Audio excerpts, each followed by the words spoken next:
민주당과 정부 청와대가 고위 당정협의회를 열고 세종시 공무원 아파트 특별공급제도를 전면 폐지하기로 결정했습니다. 이전 대상이 아닌 관평원이 특혜를 노려 소위 유령청사를 지었다는 논란이 불거진 지 열흘 만이죠. 민주당은 어제 부동산 세제 개편안을 비롯해서 부동산 정책 손질에도 집중하고 있는데 관련 소식을 신혜원 반장이 정리했습니다. 문재인 대통령이 역대 최고의 회담이라고 자평한 한미 정상회담, 실제로 효과가 있었습니다.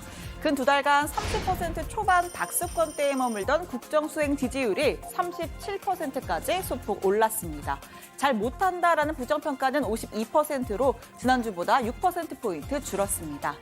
자, 뭘 잘했다고 봤을까요? 한미 정상회담을 포함한 외교와 국제관계가 30%로 긍정평가 이후 1위를 차지했습니다. 이어서 코로나 대처, 또 열심히 한다 순이었는데요. 자, 반대로 부정평가 이유는 1위가 부동산 등 경제가 39%, 그리고 2위는 불공정, 신뢰 부족, 소통 미흡 등 소통 관련 내용으로 11%를 차지했습니다. 자, 오늘 청와대 발제는 이 부정평가 이후 1위와 2위 관련된 정부 여당의 행보를 짚어볼까 하는데요. 자, 1위 부동산부터 시작하겠습니다. 세종시 특별공급제도 개선 관련입니다.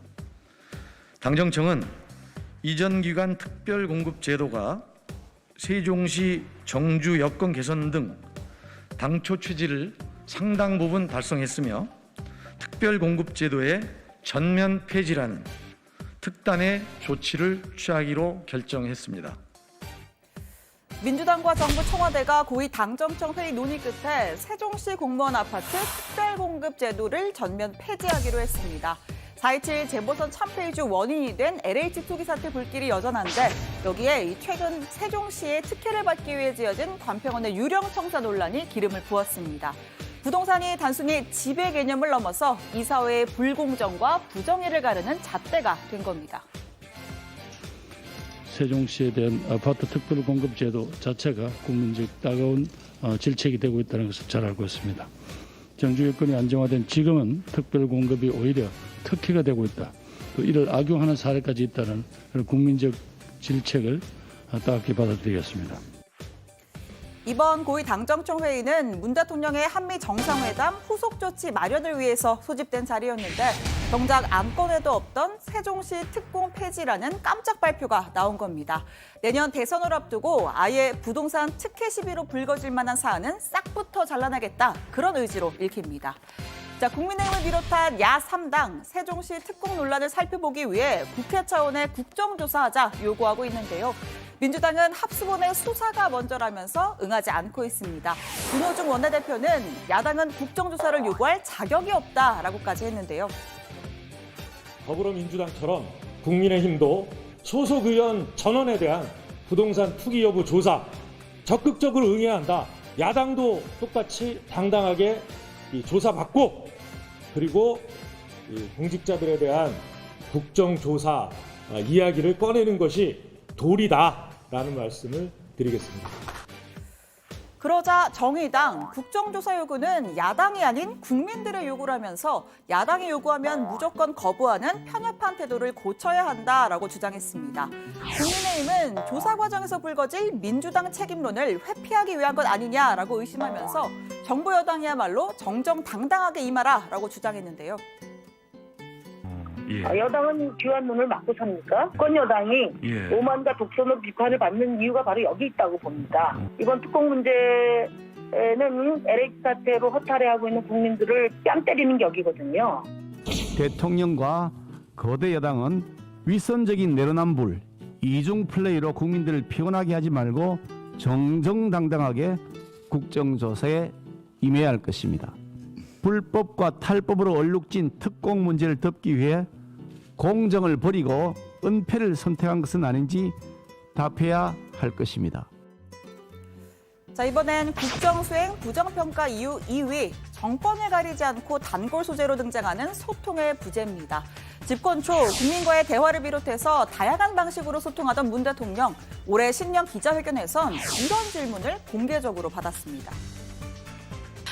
최근 들어서 소통을 많이 하지 않으신다, 또 불통의 모습을 보인다, 이런 지적을 받고 계신데 어떻게 생각하시는지. 저는 어느 대통령보다 현장 방문을 많이 했고 서로 양방향의 대화를 주고받는 경우들이 많이 있었습니다. 여러 가지 방식으로 국민과의 소통을 위해서 노력을 해왔다고 생각합니다. 그러나 지금 최근 코로나 상황 때문에 국민들께서 소통이 부족했다고 느끼신다면 더욱 노력하겠다는 말씀을 드립니다. 4.27 재보궐선거를 거치면서는 세대 간의 소통 부재가 수면 위로 떠올랐습니다. 민주당이 실시한 대국민 이미지 조사에서 민주당은 상당히 충격적인 결과지를 받았죠. 자, 민주당 이미지가 이 라떼는 말이야 그 자체라는 겁니다. 당장 발등에 불은 실추된 민주당의 이미지입니다. 내로남불, 무능한 중년남. 어디서 많이 들었던 이야기다 싶었는데 이른바 86세대를 향했던 비판과 맥이 통합니다. 자산과 소득, 학력 등 모든 면에서 기득권이 된 86세대 정권은 적폐청산만 내세운 채 오만과 위선으로 일관했습니다. 자칫 이 꼰대당으로 전락할 수 있다면서 민심 투어까지 나선 민주당입니다. 오늘 청와대에서도 깜짝 인사가 있었는데요. 이 방점은 소통 강화에 찍혀 있습니다. 문재인 대통령은 국민 소통 수석으로 박수현 전 청와대 대변인을 내정했습니다. 남다른 친화력과 탁월한 소통 능력으로 언론으로부터 많은 신뢰를 받아왔습니다. 언론과 국민과의 긴밀한 교감을 통해 새로 오신 박수현 수석님 여러분 잘 아시는 바와 같이 아마 저보다 100배는 소통이 잘 될 겁니다. 본격적인 차기 대선 국면에 돌입하면 세간의 관심이 자연스레 청와대에서 여의도로 쏠릴 수밖에 없다는 걸 문 대통령은 누구보다 잘 알고 있습니다.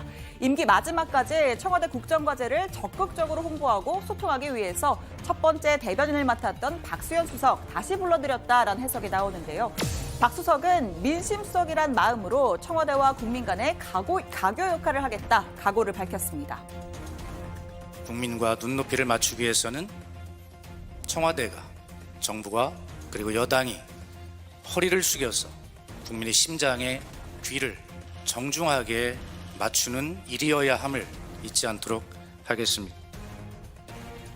뿐만 아니라 시민사회수석의 방정균 상지대 사회협력 부총장, 또 경제보좌관의 남영숙 주 노르웨이 대사를 각각 발탁했습니다.